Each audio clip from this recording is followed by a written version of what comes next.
कार्तिक मास महात्म्य कथा अध्याय 8। जिसकी दया से सरस्वती भाव रही उपजाए, कार्तिक महात्म का कमल लिखे 8वां अध्याय।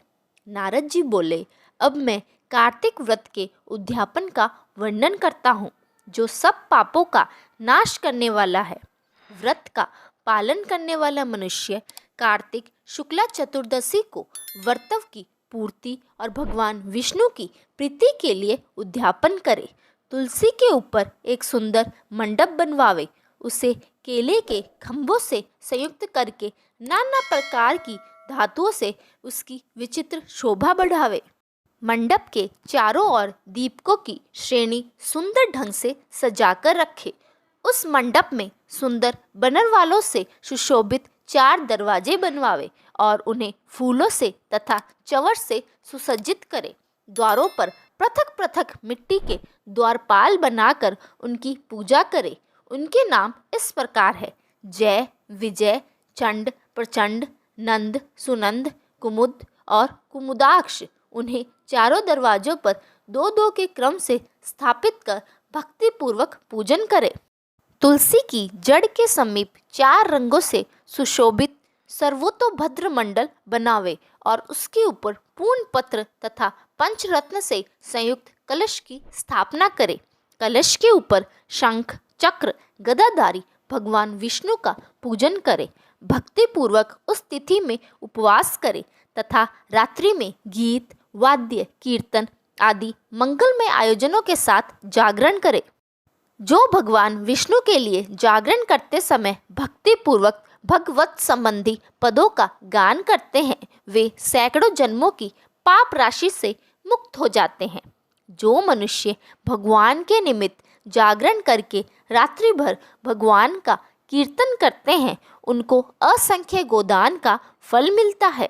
जो मनुष्य भगवान की मूर्ति के सामने नृत्य गान करते हैं, उनके अनेक जन्मों के एकत्रित पाप नष्ट हो जाते हैं। जो भगवान के सम्मुख बैठकर कीर्तन करते हैं और बंसी आदि बजाकर भगवत भक्तों को प्रसन्न करते हैं तथा भक्ति से रात्रि भर जागरण करते हैं, उन्हें करोड़ों तीर्थ करने का फल मिलता है। उसके बाद पूर्णमासी में एक सप्तनिक ब्राह्मण को निमंत्रित करे। प्रातःकाल स्नान और देव पूजन करके वेदी पर अग्नि की स्थापना करे। भगवान की प्रीति के लिए तिल और खीर की आहुति दे। होम की शेष विधि पूरी करके भक्तिपूर्वक ब्राह्मणों का पूजन करे और उन्हें यथाशक्ति दक्षिणा दे। फिर उनसे इस प्रकार क्षमा प्रार्थना करे: आप सब लोगों की अनुकंपा से मुझ पर भगवान सदैव प्रसन्न रहे। इस व्रत को करने से मेरे 7 जन्मों के किए हुए पाप नष्ट हो जाए और मेरी संतान चिरंजीवी हो। इस पूजा के द्वारा मेरी सभी मनोकामनाएं पूर्ण हो। मेरी मृत्यु के पश्चात मुझे अतिशय दुर्लभ विष्णु लोक की प्राप्ति हो। पूजा की समस्त वस्तुओं के साथ गाय भी गुरु को दान में दे। उसके पश्चात घर वालों और मित्रों के साथ स्वयं भोजन करे। भगवान द्वादशी तिथि को शयन से उठे, त्रयोदशी को देवताओं से मिले और चतुर्दशी को सबने उनका दर्शन एवं पूजन किया। इसलिए उस तिथि में भगवान की पूजा करनी चाहिए। गुरु की आज्ञा से भगवान विष्णु की स्वर्णमय प्रतिमा का पूजन करें। इस पूर्णिमा को पुष्कर तीर्थ की यात्रा श्रेष्ठ मानी गई है।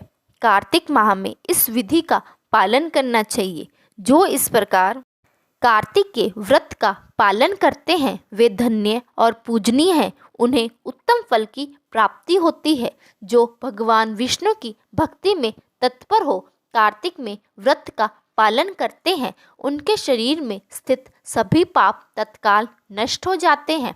जो श्रद्धापूर्वक कार्तिक के उद्यापन का महात्म्य सुनता या सुनाता है, वह भगवान विष्णु का सायुज्य प्राप्त करता है। यहीं पर हमारा आज का अध्याय संपूर्ण होता है। आगे के अध्याय सुनने के लिए वीडियो को लाइक करें और चैनल को जल्दी से जल्दी सब्सक्राइब कर ले। धन्यवाद।